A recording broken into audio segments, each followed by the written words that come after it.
Good evening, everyone, and thank you for joining us in celebration of the release of Ruin by Cara Hoffman. For this event, Hoffman will be in conversation with C. Russell Price. I would like to begin tonight by acknowledging that the land on which the bookstore is located is the occupied, unceded, and seized territory of the Peoria, Potawatomi, and Miami people. There are over 75,000 Indigenous people of many nations living in Illinois, and we strive to recognize and honor Native histories, literature, and communities. We encourage everyone to learn more about the land on which they are currently viewing the program from, and one place to start is by visiting native-land.ca. My name is Carly Nussbaum, and I work as the Outreach and Sales Liaison for Women and Children First. We are one of only a handful of remaining feminist bookstores in the United States, so thank you for your ongoing support. Our physical bookstore is open, hooray! But you can also order a copy of Ruin and more from our website at womenandchildrenfirst.com, also hooray! You can also use the convenient buy a book box right there at the bottom of your screen. Events are a vital part of our store's mission, and if you're interested in learning more about our events each month, you can sign up for our monthly newsletter or check out our website. For example, join us on Sunday, August 14th for 90s Queer Girl Shenanigans as we join writers and former Women and Children First booksellers as they read from recent works and discuss 1990s Chicago dyke culture in their formative years as feminist booksellers. Now, I have the privilege to introduce the authors who will be in conversation tonight. And as a reminder to everybody in the audience, you can ask questions using the Ask a Question feature, also at the bottom of your screen, very convenient. C. Russell Price is a genderqueer Appalachian punk writer originally from Virginia, but now lives in Chicago. They are a Lambda Fellow, essayist, poet, and much more. Their chapbook, Tonight We Fucked the Trailer Park Out of Each Other, was released by Sibling Rivalry Press, and their full-length poetry collection, Oh, You Thought This Was a Date? Apocalypse Poems, explores sexual assault, survivorship, and queer liberation. They are currently at work on a new collection of essays, very exciting, so everyone must stay tuned. Cara Hoffman is the author of 3 New York Times Editor Choice novels. Her works include So Much Pretty, Be Safe, I Love You, and the most recent, Running, was named a Best Book of the Year by Esquire magazine. A McDowell Fellow and an Edward Albee Fellow, she has lectured at Oxford University's Rhodes Global Scholar Symposium and at the Renewing the Anarchist Tradition Conference. Her work has appeared in the New York Times, Paris Review, NPR, and many more outlets. And I think we'll hear some of that about that tonight. She's also a founding editor of the Anarchist Review of Books and part of the Athens Workshop Collective. Tonight, we are here to celebrate Ruin, a collection of stories that explore and play with the ideas of destruction and disorder. They are inhabited by characters that offer a glimpse at the world through their very unique lenses, pushing and prodding at our reality, and offering both questions and moments of clarity and beauty. They leave one haunted and a bit off kilter, but thoroughly ready for the next in each moment. So on that note, I am so excited to hear this conversation tonight. So without further ado, I will hand it off to Cara Hoffman and C. Russell Price. Thank you. Thank you so much, Carly. I really appreciate it. Hi, Russell. Hi, Carly. How are you? JK. Hi, Cara. How are you? I'm happy. I'm happy to be here at. I'm so excited to be talking with you. In Children's First, and it's as I was saying earlier, it's really exciting to be able to have one of the first and early events for Ruin be at this historic bookshop. So, and I'm of course very happy to be in conversation with you. As always. I can't wait to talk. I can't wait to talk about everything, anarchy, process, craft, everything. Would you like to do the first reading, or would you like me to? I would like to do the first reading if everybody's up for hearing a little bit of Ruin. I'll read. I'm going to read something that's a little bit lighter than what I normally read. A little less serious. And it's actually a story called The Cellist. And I'm going to read a little bit of that. And then I would love it if you would read something from Oh, You Thought This Was a a date, which is a treat Totally. for everyone. So without further ado, DeCellis. I left Willett Falls to live by the inlet between a hobo jungle and a man who used his money to keep 2 acres of Christmas lights shining all year long. The sky above the town was a blank white gray, and at night the glow from the field of life-size nativity scenes and fairy-lit trees blazed in the dark like searchlights or arson. I had come to Burdett because my uncle was headed back to court, and the rest of my family had jobs and couldn't take the time. When I got to Gordon's place, he was standing on the porch with an elegant gray-haired man named Johnny, and though I hadn't called or texted or emailed, neither of them were surprised to see me. Gordon was telling Johnny about the last time he'd been in the hospital, how he'd picked up a bed and thrown it across the room. Hospital beds are very light, Johnny said. Kylie, Gordon said by way of greeting. Hospital beds are heavy, right? I said, yeah. They're not, Johnny said. Tiny little nurses crank them with a crank. Gordon was wearing a cardigan over his basketball jersey, and he'd grown a little paunch since I'd last seen him, but it takes a lot for someone like that to look fat. His beard had grown out, and his dark eyes were clear. He looked like he was coming around to the fact that I was standing in his yard. He said, "What's wrong, Lollipop? You in trouble?" Gordon's latest round of rehab was paid for by the newspaper, but after he was arrested for walking other people's dogs, they didn't hire him back. He'd been spending his unemployment checks on dollhouse furniture again. I said, "No, everything is great. I got my pesticide handler's license finally, so I could make more money, and that's why I could afford to visit. Plus, with the case coming up," Johnny frowned when I mentioned court. Gordon told Johnny how I used to put a brick on the back of the riding mower to keep it from automatically shutting off. I didn't weigh enough, he explained, for the machine to believe someone was using it. "Machines don't believe anything," Johnny said. Gordon said, "Kylie, remember when I was strong and you were thin and I would wrench a door open just a crack so you could slip in and unlock it for us?" "I do," I said, but I didn't. I remembered him carrying me up Gun Hill when I was too skinny to stand. He saw me in the bookstore and said it didn't look like I was well enough to be out. I remembered him making eggs. I remembered him drinking tumblers of vodka and refusing to wear anything but underwear and basketball goggles, and then my father saying I had to come back and live at home again. "You here to spy on us?" Johnny asked. "No," I said. "I thought I could find work here," which wasn't true at all. I was there to make sure Gordon didn't end up in jail or living in a tent full of 2-inch-high tables and chairs and grandfather clocks down by the inlet, feeding fake porridge to fake mice with tiny silver spoons. Johnny and Gordon exchanged a pitying look. "I don't need to stay with you," I said, and told them about the place I'd found near Coward's Christmas Wonderland. "Kylie," Gordon said, "remember when your bike got stolen and you called the police and talked in the Sling Blade voice and then we had to go look for it ourselves?" "That was hilarious," I said, but I couldn't place it. "Remember when you got accepted to Juilliard and you sent them a rejection letter?" He laughed, but there was no reply to that one. Johnny said he wasn't there to watch us go traipsing down memory lane, and before he left, Gordon gave him a bottle of Dom Perignon the size of a pen cap, which was made of glass and sealed with a real cork. "Stay for tea," Gordon said to me. "Chad will be happy you're here." Inside the old house, things were the same. Gordon's stand-up bass took up most of the living room. An orchestra of miniature instruments lay scattered atop the upright piano, and a box full of antlers that had been there since I was 10 sat in the corner of the room next to a stack of newspaper clippings from when he wrote for the Sentinel. A picture of my mother hung above the mantel, and everything except the dollhouse furniture was covered in a layer of dust.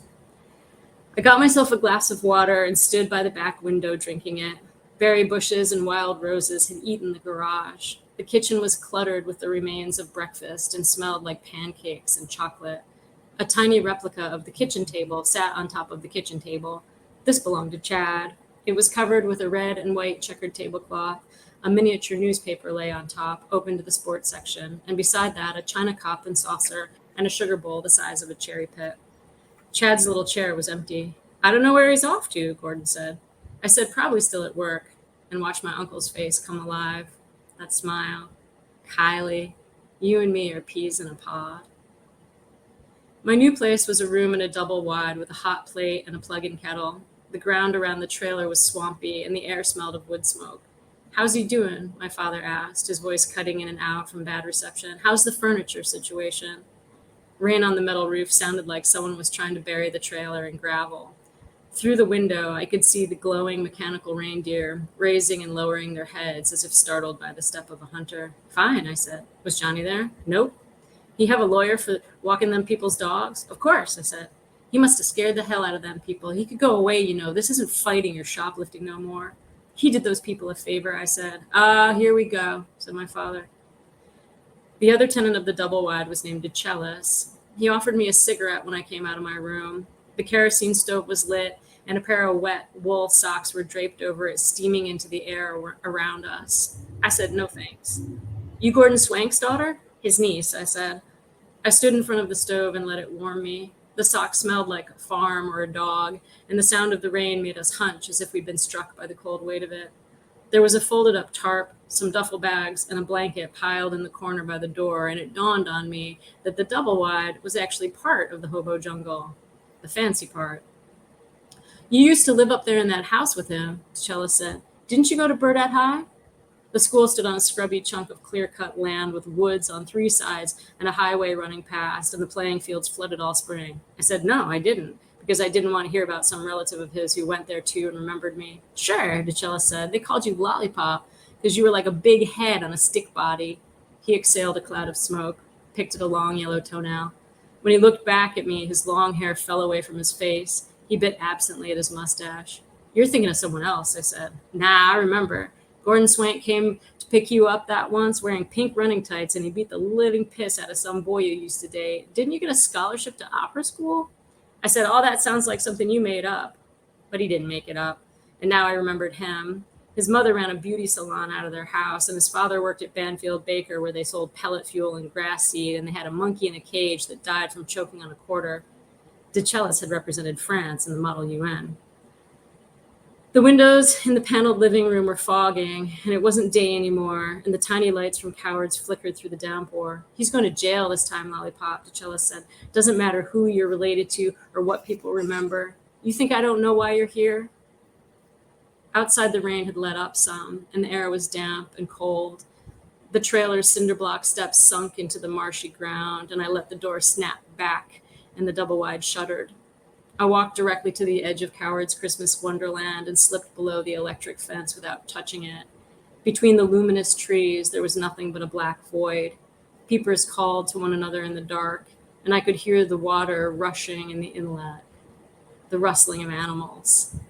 Inside the fence, the top branches of trees glowed with tiny white lights like a swarm of nesting fireflies.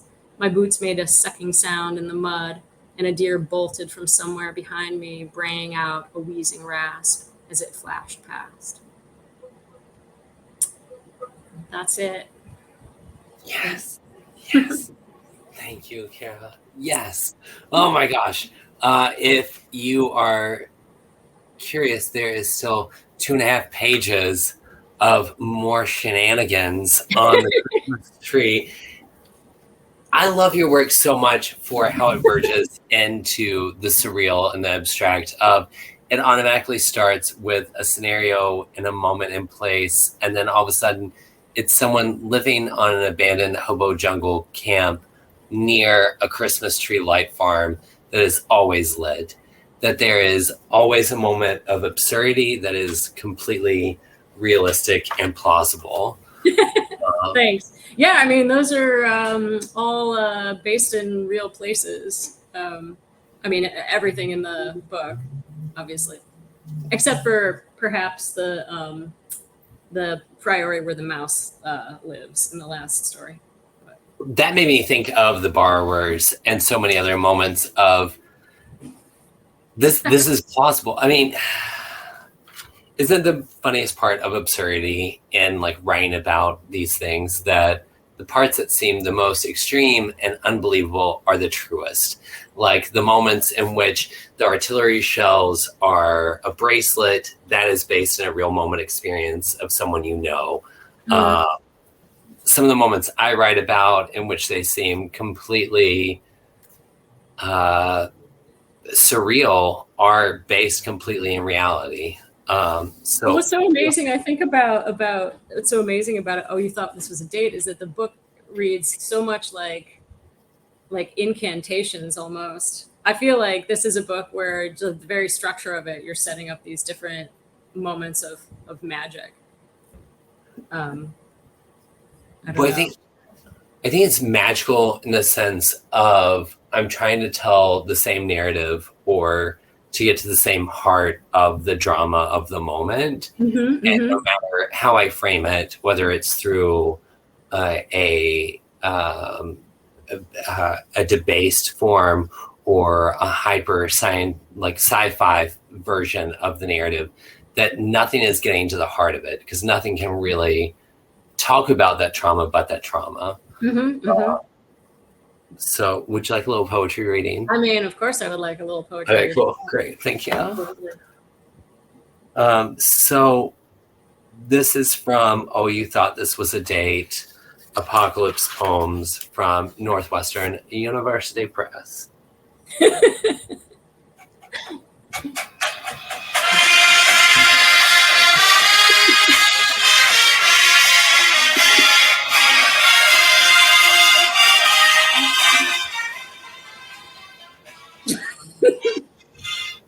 Armageddon origin story. Someone is getting molested in the lake house. The man next door is mowing the lawn. Still, the flowers are blooming. The blotch growing day by day. Flood's not the answer. People just float. I have a few that I picked out for you. In response, like, the light is just not right.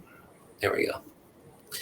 Desiree says there were crisis actors at the crucifixion of Jesus Christ.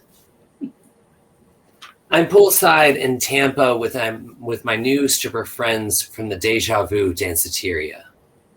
I'm talking about the doomsday again, and we're taking turns on the blunt while listing our favorite scenarios. You can always tell a lot about someone by how they roll and how they want the end to happen. Fire and ice are so passé. Maybe nothing says more about American boredom than by how well-fleshed we imagine Armageddon. Dancers and I are splashing now, shouting lavish demises, angels of punishment, islands of cannibal horses, a vacant Kmart parking lot. We're always elsewhere when the shit goes down. In the romance of airport hotels, the sluggish arms of local barflies beneath a big black sky opening in your hometown.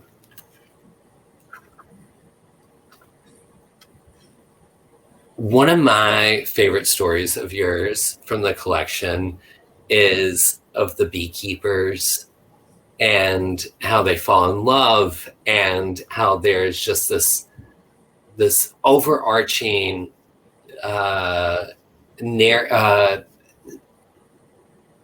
world building.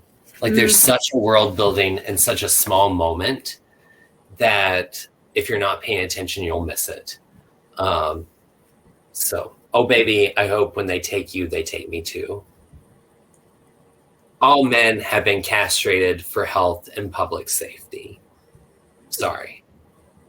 We reached a point of postmodernism. It hinged on negligence. A crisis is a crisis until resolution, hence castration. The clinics are clean and free and close by. Emotional violence has a twin in the physical form. We don't use metaphors for rape or war anymore because there aren't rapes or wars anymore. Everyone has so many rights now more than before. There's less overtalk in this last generation of fathers. If we are to live in ruins, we might as well enjoy it. The cicadas are red hot in this glorious new world where cargo shorts are still allowed. A pocket is a beautiful, necessary thing. Yeah. And then the last poem I'm going to serenade you with, and if you're photosensitive, you might want to turn off your screen for just a second. But this is called After Growing Bored with Synonyms for the Apocalypse, I rename it Carl, a man with intricate tattoos, a large penis, and a coupe de ville. Carl misses the interruption of commercials. Carl didn't know about the cover, forgot cash, but swears he'll get you next time. Carl uses the word kitsch and quirky too often and incorrectly. Carl kisses with his eyes open and his hands begging for something he feels entitled to. Carl's a shitty tipper and a reckless driver. He prescribes positive self-talk. Carl dead names without hesitation or worry of recourse. Carl lately has a lot of thoughts on abortion. Carl is a troubled man who doesn't do therapy because he doesn't believe in it. Carl likes his chairs backless and his gender binary. Carl awaits a tropical storm named just after him. Carl says there's a racist in his family, but doesn't tell you that it's actually him. Carl is no fats and no femmes. 2022 Carl still calls things so gay. After gay sex, Carl says, "Did you hear that?" Even though you both know there wasn't a sound, he just likes to look at you all up in a panic at the unknown. Carl mumbles, so you have to say what? So he can hear himself twice. Carl is definitely married and works in visual merchandising, but doesn't say where exactly because you have the reputation of just showing the fuck up. Carl wants us to give veganism a go and uses the word team too much. Carl says, it has recently come to my attention as if a fact did not exist due to his unknowing of it. Carl is above all else a troubled man, undeserving of my attention, but the sex is good, even though he wears hoodies in the middle of August. Carl never reciprocates oral sex and admits he might have some issues and looks to you for affirmation, and you just have to say, "Oh, Carl." Carl says he's superstitious of black cats, but really it's because he's a fucking racist and uses the word urban. Carl loves licorice.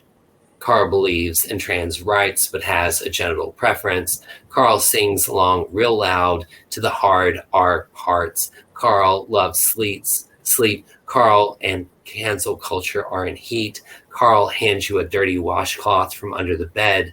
Carl is always almost there or on his way in perpetuity. Carl is man over party except in the voting booth. Carl has infringed rights and a repulsion towards collective accountability. Carl loves a hymn undoing itself. Carl breaks things in his garage with the doors open. Carl doesn't do social media but has accounts to keep tabs. Carl at his absolute best is 2 p.m. on a Tuesday in February. Carl can and will get a gun. Carl is body positive except for scarred fat bodies. Carl says secret too easily like he has a lot of them. Carl said, "I'm sorry" once and once only, and it was on a bleak winter day when he was 11 and said he'd never say it again because a woman made him say it. Carl is one day away from becoming the harbinger of breaking news. Carl goes on long drives.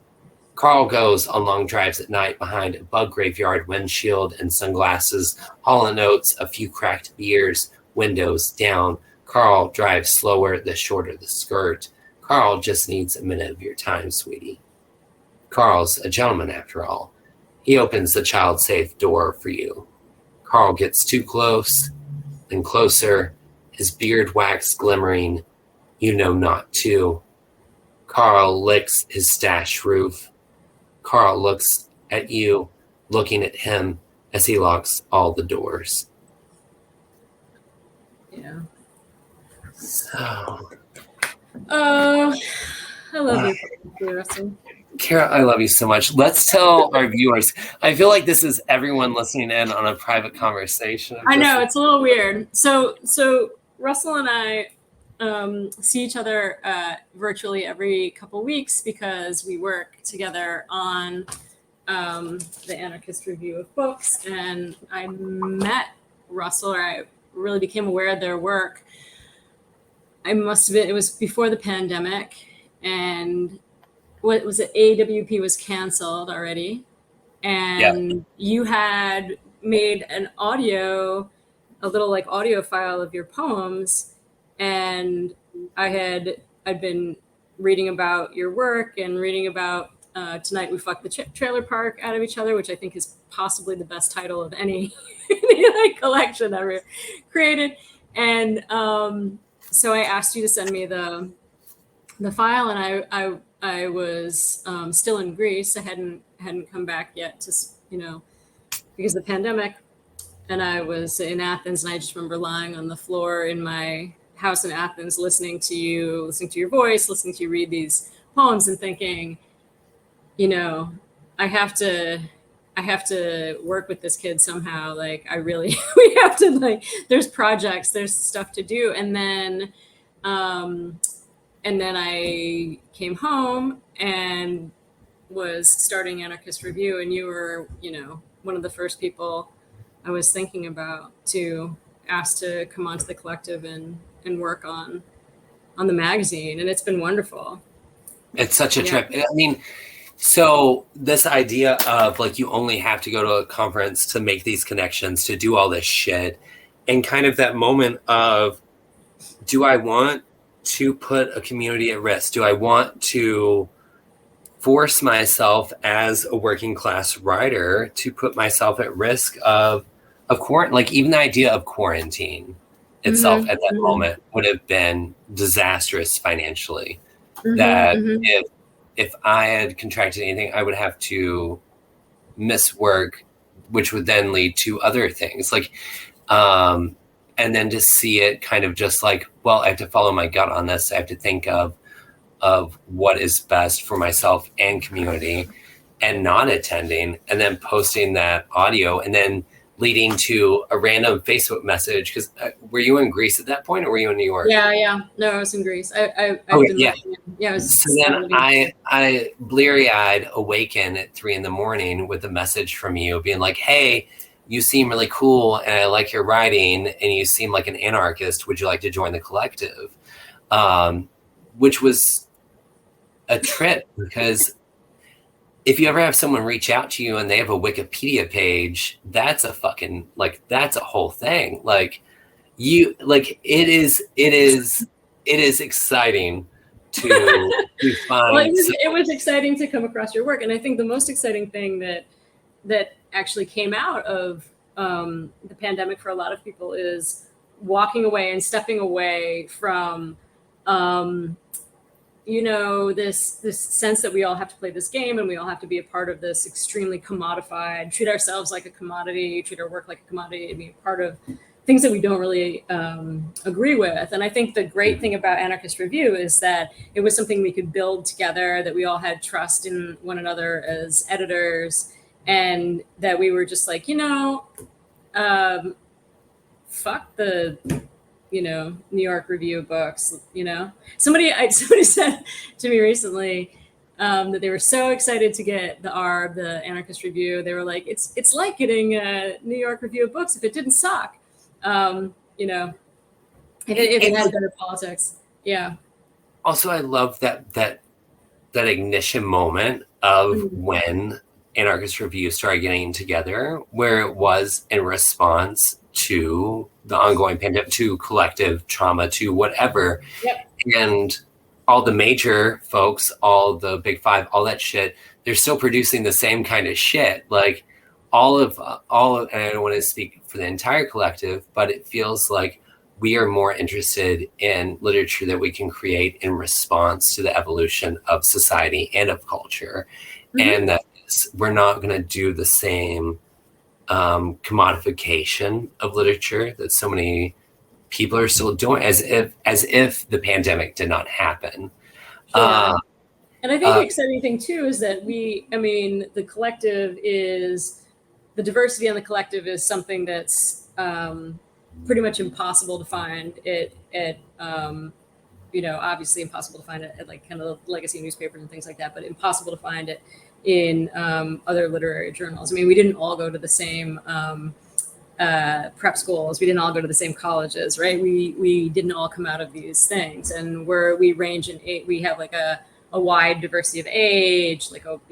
We're like an extremely diverse and sort of like everybody doing their own thing kind of collective coming together. And I think, and certainly as far as class is concerned, we're many, if not most of us, are working class writers. So I think that's also really different in our understanding and analysis of what we're putting out in the world. And I think And I think sometimes people think it's radical enough to be like, oh, I go to a low res MFA, or I go to one writer's workshop, in the summer. And it's like, well, you're still taking time away from work, or you're still like navigating family responsibilities. You're doing whatever. You still are accessing a privilege that so many other creators or creative people don't have kind of access to. A question I really want to get for people listening in, especially for how we interacted, was, what is anarchistic literature to you?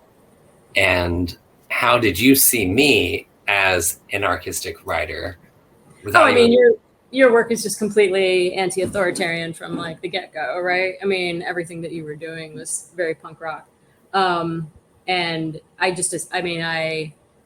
assumed actually I assumed that you understood yourself as an anarchist writer, and just by reading the work, right? Just super anti-authoritarian. And when I think about anarchist literature, I guess, there's all kinds of different ways to think about it, right? I mean, we can look at the history of surrealism. We can look at like surrealist literature. We can look at the Situationist International. We can look at all kinds of stuff. Even I'm trying to think of like, Giorgio de Chirico's novel, the painter Giorgio de Chirico's novel.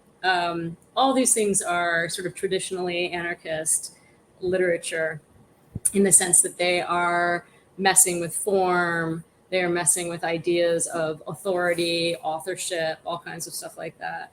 I think that it's not necessarily something where the medium of it has to be like small press anarchist work. Although I think that's where some of the best work is coming out of.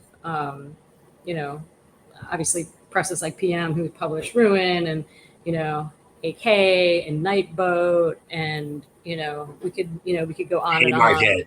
Haymarket, like all the great little presses that are putting out just amazing work. Actually, Coffee House and Grey Wolf, and there's so many fantastic small presses now. And in fact, I think this is really like acknowledged too, as far as is quality and depth of work.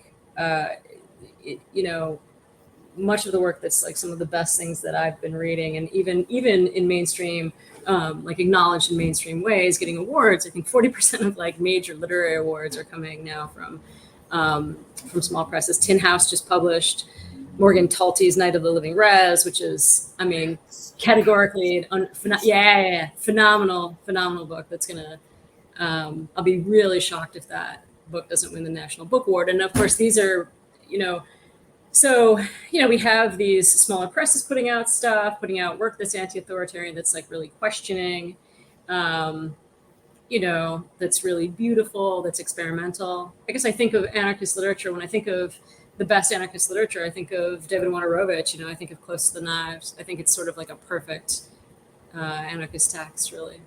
Like gorgeous in every way, right? Like the final lines in it, we rise to greet the state, confront the state.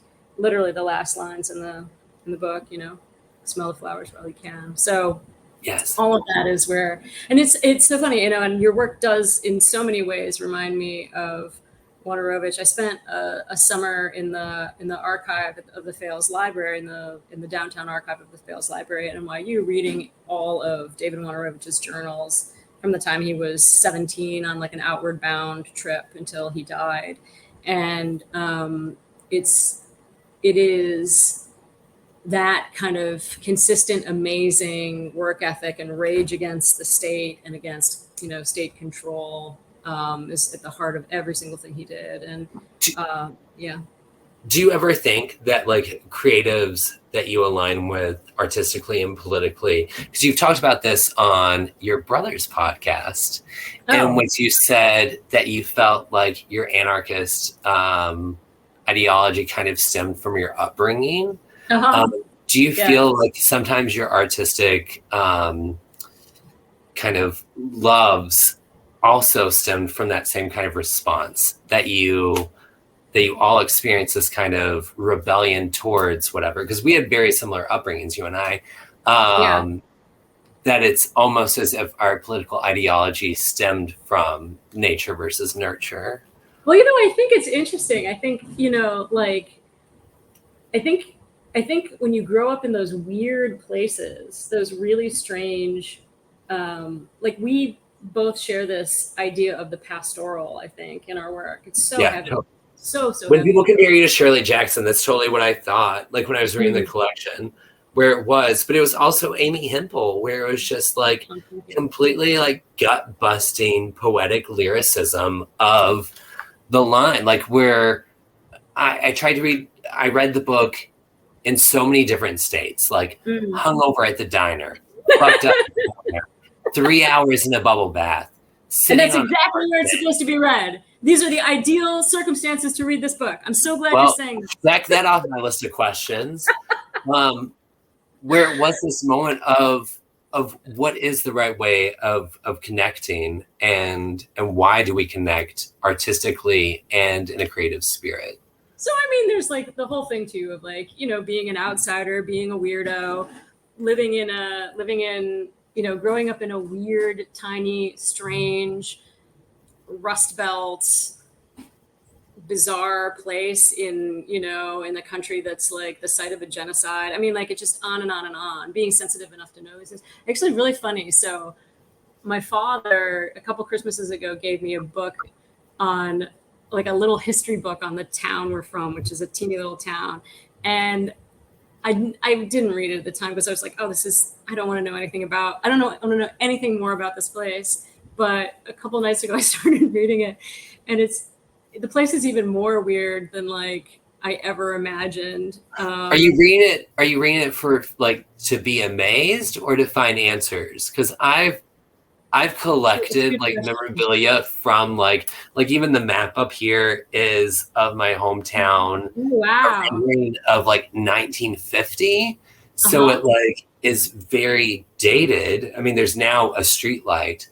But I also have like a horn book of Virginia history where it has like, very specific. Do you find yourself drawn to those things because you're wanting answers, or because you're just I don't know. I mean, in this case, I think almost because it is so surreal. Like one of the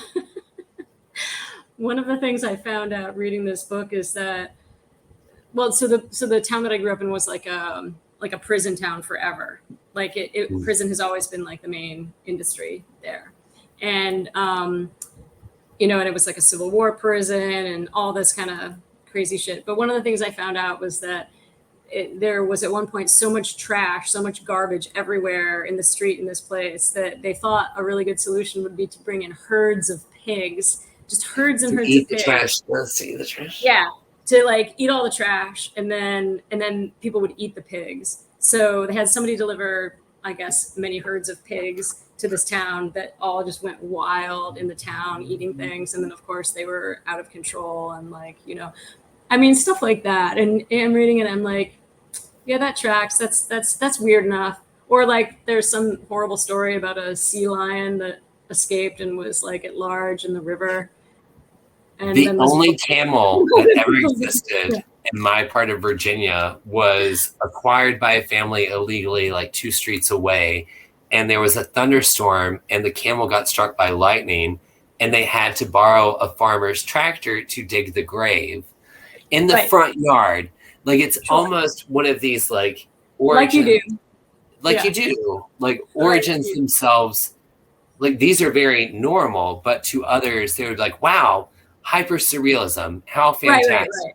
Certainly, the Coward's Christmas Wonderland is a real place. All the like all those settings. I think it's a good question about like anarchism.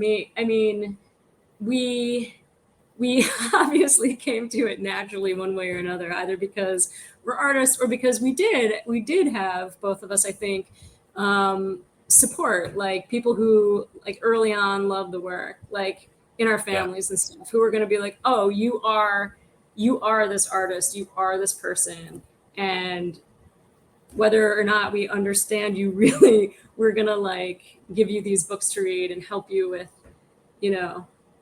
this journey. And I think that also combined with like the real brutality and the real horror of living in those kinds of places. Like, for whatever reason, we got all the weird little combinations okay that allowed us to reach escape velocity. And I think that's the main thing, you know. And to find the humor of it. I mean, I think that's what pisses me off the most about anything I've read about your book or about my own book, of whenever someone's like, oh, this is about the American state in free fall, this is about the doomsday, this is about whatever, where there's always this focus on heaviness, as opposed to like, yeah, there's heavy shit, but there's also like gut busting humor. Like I love so many moments of your collection in which I cackled outright, of where it just edges into a view of absurdity, like in the mouse story, or even in the title story, where there's this shocking moment of violence that made me laugh because it was so extreme. Right. And then I started unpacking it. And if you haven't read the title story, I'm not going to spoil anything, but it made me really question my own consumerism of like, oh, do I expect a female protagonist to act in this way? And I tried to think back of the last time I really was thrown back by a character's actions. And it was Tessa D'Urberville's, when she decides to kill her rapist, where it was this moment of, this character is acting completely out of line with the society that I framed up.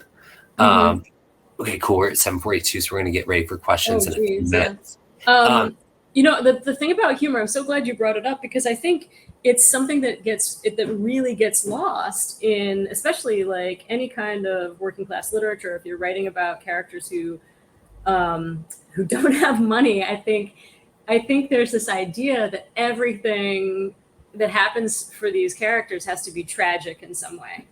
And I do see people really missing the jokes. Again, I'll name check Morgan Schulte, who is one of the funniest writers, truly one of the funniest writers I think I've ever read.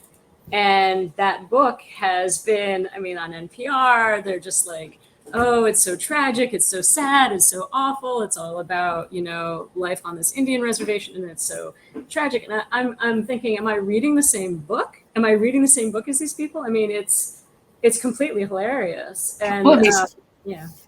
It makes me think of Carson McCullers' quote about your Southern writers' fanaticism with freaks. And it's because we can still tell them apart, like, or we can tell them from each other. Like, this is only funny to us because we actually understand the experience of how fucking absurd it is and humorous to live, say, in the Christmas tree trailer right near the lot. Like, to others, that would seem so woe is me, poor ridden. Sure. Instead, it's funny as shit. And then the fact that you're having to, like, fend off this character who's saying, oh, I know you from high school, I know you from this, like, that even gets funnier. Oh god. So we got the ideal scenario. I really want you to talk real briefly for just like 2 seconds. Someone mentioned childhood is very funny. Agree completely. Outright hilarious. But for people who aren't familiar with your personal life, can you tell me about Exarchia and why you decided it was time to go there and why you chose there? Sure. I'll talk a little bit about Exarchia. And then there are a couple questions in the ask a question thing. Oh, sweet. Oh yeah, or just maybe Thank you. one. Yeah, so I went to Exarchia. Actually, I was finishing when I was finishing running, I went back to Greece. I had lived in Greece when I was young, when I was like an adolescent.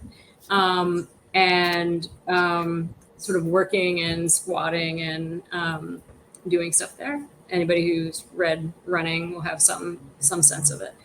And I went back because I was finishing up sort of the final research for Running, and I wanted to go back and be in Athens. And this time I went back and I stayed in Exarchia. And Exarchia is a neighborhood that has been autonomous since 1972.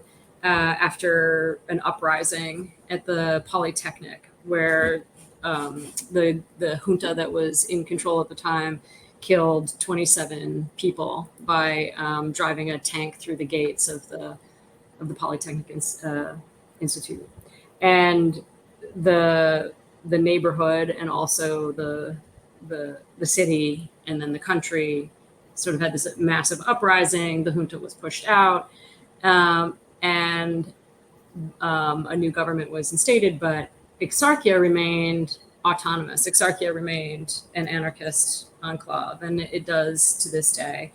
So it's just a really interesting place to be. So I went back there mostly to do research for an article and for a book that I'm writing.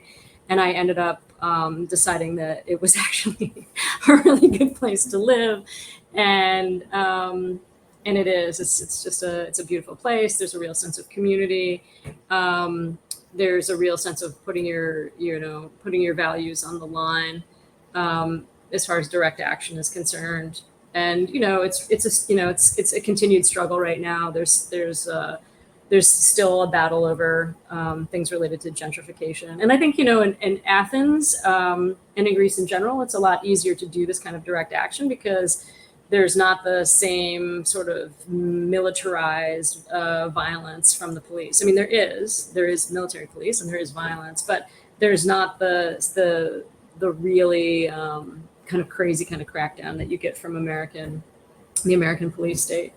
And you also have a much broader acceptance and understanding of what anarchism is to the general population, because you have, second, third, sometimes fourth generation anarchists, people who have really been a part of the movement for a long time. Whereas in this country, all of that history was eradicated and wiped out, even though this country had a very strong anarchist movement and a very strong communist party, which sort of provided like a check and balance, I think, in many ways. So, yeah, I mean, it's great. It's, as you know, open invitation anytime you want to come and hang out. And you can get so fun. So there, yeah. Just to clarify to others who have no idea. So since there is no police presence there, if a crime happens, what do you do?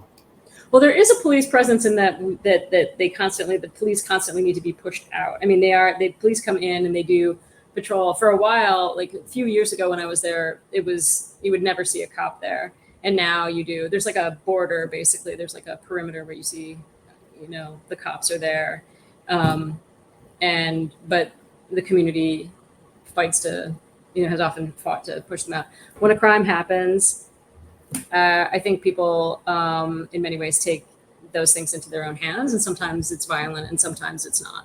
I guess I can't really, in a very short period of time, describe it. But there are different anarchist groups, some of them older, some of them younger. There's a lot of sort of middle-aged, just people who've been working in the movement for a long time. And, it's mostly kind of about DIY stuff that goes on. The neighborhood has an anti-fascist soccer league. Yes. So their, chants from the stadium stands are, political slogans and chants like that. And they're just, they're kind of funny and great. And they have a soccer club, in the neighborhood and stuff like that. So it's, I don't think, there are crimes that happen there. There was a very serious concerted effort to push drug dealers out of the neighborhood that I think was ultimately threatening and violent. And sort of extrajudicial, without the police. And that's something that happened a few years ago, maybe more like 5 years ago. But, I'm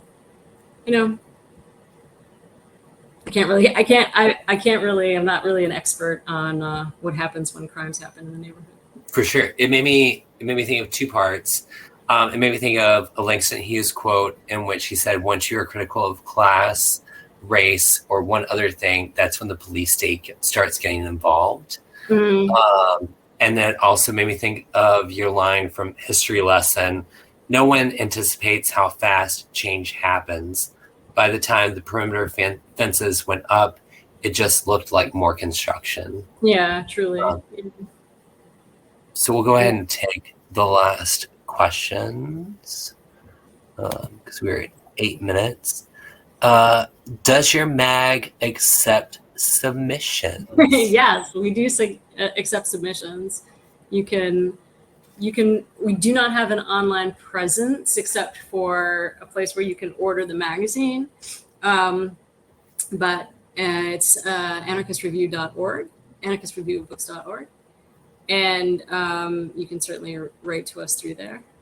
And we would be happy to consider any pitch you have.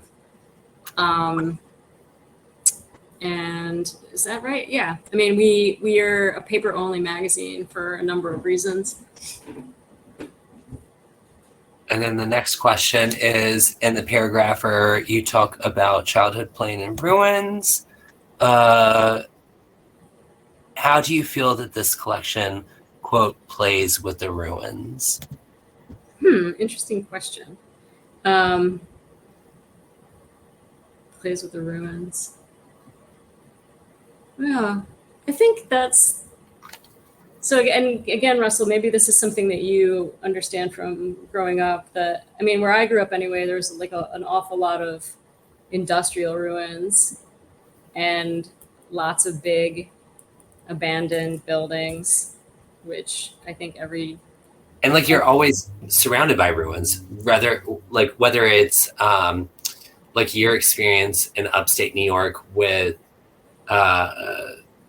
land pollution ruins, or even mine in Virginia with, I could go hike for 3 miles and find Confederate gravestones. Yeah. Like there's always, and I think that one person on a review of ruin mentioned how like it's not necessarily the idea of ruin, but of humanity's attempt to constantly rebuild on itself, to not give up. And I felt that so much with our work together, that even though we were writing in the hurricane of destruction, that there's still this like glimpse of hope, that there's this moment in which some hot motherfucking beekeeper writes your name with algae on the pool. I gasped. I was so happy and in love and so like thankful for this reprieve of joy in a penal colony that I think there's such a negative connotation of ruin itself. And you mentioned this in one interview where ruin is a verb. Yeah, that it isn't just necessarily the aftermath or the surrounding that is a ruin, but someone had to make a conscious choice.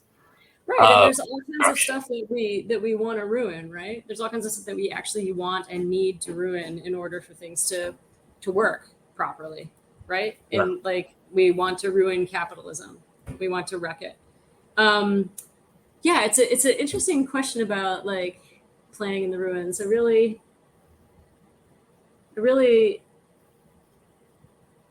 think it's not just that there's moments of hope and joy, but that life is really relentless, and that these ruins, which we're all going to be occupying, or we're all going to be dead, and we're all going to be ruined ourselves one day. We're all going to be bones, right? That there's like an unbelievable relentlessness of life. And even now, with everything that's happening with climate that's so horrible, there is a sense that nothing's going to be completely eradicated, right? I mean, there will be life. There will be life on this planet. It may not be us, or it may not be, it may there may be lots of species extinction, but nothing ultimately can be completely wrecked or escaped. Yes. Yeah. Okay, so our last question, and then we got to wrap it up because we have 5 minutes, because I really want to answer this one too, even though it's not directed at me in particular, but I've been thinking about this a lot. I really enjoyed listening to you talk about humor and ruin. I have a question for Cara that feels connected with this. Many stories in ruin are almost dystopian, but you avoid the feeling of resignation that is often present in dystopian narratives. What is the role of hope in your work? Cara, go first. Yeah, I mean, I don't know. Hope is something that I never really like. I never like the idea of hope. I always feel like hope is like something that It's for gimmicky. suckers. Yeah, It's for suckers. Yeah, like hope's for suckers, or like the audacity of hope, or hope's like a thing, like it's like a slave religion or something like that. So I don't know if it's necessarily hope or just the reality of things not being all that bad. I mean, like ruin is dystopic, and it does deal with themes that are really rough, but at the same time, there is an innate connection that we all have with with each other and with everything else, with all of life, right? And the idea is to fight for those things, to fight to keep those connections, those positive connections, and to ruin and to fight against the things that are about depleting and destroying and exploiting us. And that's going to be, that's the, whatever the dialectic, that's the way it is. That's the sea in which we swim. And we can't ignore those dark things. We can't just look away from them. I think about this a lot because I live in Greece, and I live around lots and lots of modern ruins and lots of ancient ruins. And I Delphi is like one of my favorite places in the world, and it's really a beautiful, amazing, it's a gorgeous ruin, like a whole city ruined, right? Like a stadium and the ruins of banks, and it's going to be wonderful one day when we're looking at the ruins of banks. So I don't know if that answers the question, but I guess it's more about understanding our place as creatures in the world than it is about feeling hopeful of like a human, like we'll triumph somehow, we'll get through this somehow. Even if we don't get through it, it's okay. I also think like, so the next piece I'm working on is on compulsion and on the instance of the CIA dosing an entire town in France after World War II to see how they would respond to LSD and how they were compulsively drawn to do certain things. But I've also thought about a lot of how compulsion feels comfortable and feeds into this idea of hope.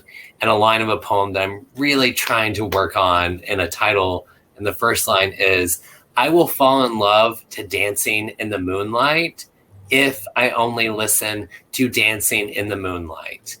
And this idea of like, there is that hope of possibility of this like cinematic, beauty, like of hope.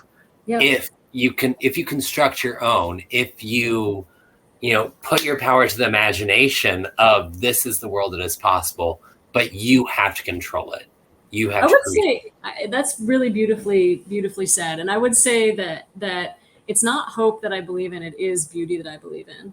It's not. Yes. Fuck yes. Fuck yes. Yeah. And hope means something like past the present tense. Like hope means you want something in the future to give you a fucking reason to be present. As opposed to beauty is just instantaneous. I don't want to say consumption, but at least acknowledgement. And and obviously, like, so Anarchist Review, our tagline, if we have a tagline, it's not all the news that fits to print, or democracy dies in darkness, or something like that. But like our tagline is like all power to the imagination, and we don't say that lightly. We don't say it lightly because we know what the human imagination is capable of, right? And a lot of what it's capable of is really pretty awful. And so it's up to us to imagine worlds that are really different, and that are really that are capable of inclusion and transformation, and then it's up to us to imagine these things that transgress where we are right now. Yes. Yeah. And all it takes is a little bit of change within your own perspective. I so enjoyed this conversation. Thank you, Julie. Okay, we are at the hour mark, so we've got to start calling it a wrap. Right. But make sure you buy a copy of Ruin Through Women and Children First. And a copy of Oh, You Thought This Was a Date, which you will love. Oh, you got to pronounce it the right way. It's, oh, you thought this was a date? Like, it's going to be bitchy. Oh, it's not like, oh, you thought this was a date. Yeah, it's not polite. It's like, oh, you sad little girl. Cara, this was so fun. I love you so much. Yeah, thank you so much, Marcel. It's lovely. And I'll see you, on Monday. Next Monday, yeah. Yeah, right. But yeah, it was lovely. And it was lovely to hear you read, as always. Thank you. Ditto. Oh. And I will extend my thanks as well. Thank you both so much for this wonderful conversation and for joining us today. For everybody out there, this video will be available to view again at this link after the event ends, and with closed captioning on YouTube shortly as well. So as a reminder, share it far and wide, please. And I'll also echo that as a reminder, you can buy the books on our website, and that is one of the best ways to support both the authors tonight and your local feminist bookstore. So with that, thank you all for attending, and we hope to see you again very soon. Thank you Thanks, so much. Carly. Bye, Take Cara. care, everybody. I'll see you Monday. Bye. Bye, Carly. Bye. I'll see you Tuesday. Bye.